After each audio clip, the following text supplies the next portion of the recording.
passed a man this morning on my way to work. He had nothing, he was sat there with all the worries in the world. He made the choice to raise his voice and look me in the eye and ask for something that could make the difference.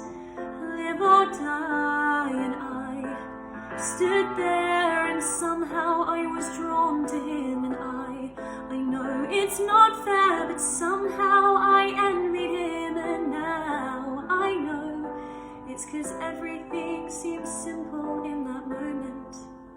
And I walked on. You don't have to shout it from the rooftops. You don't have to say it to anyone but me.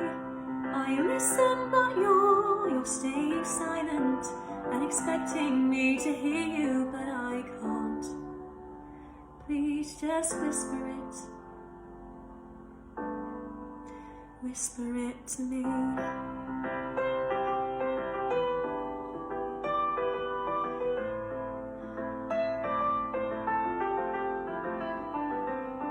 I saw an old friend this morning I hadn't seen for a year or two, and asked how she'd been doing, expecting fine thanks, how are you? She said that she'd been struggling and I didn't know what to think.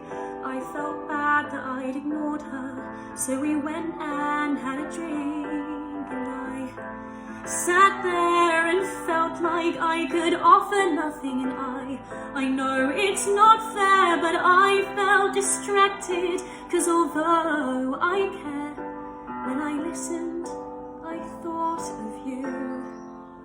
I thought of you. Oh, you don't have to shout it from the rooftops. You don't have to say it to anyone but me. I listen, but you're staying silent and expecting me to hear you, but I can't.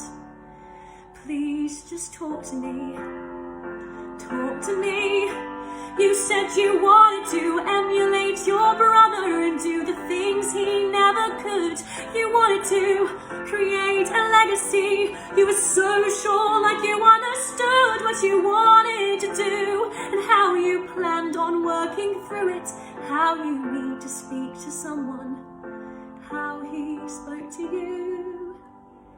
You said it's not about being sad, it's being grateful for what you had. What about what you have? You don't have to shout it from the rooftops. You don't have to say it to anyone but me. I listen, but you're staying silent and expecting me to hear you, but I can't. Please just whisper it. Whisper it to me.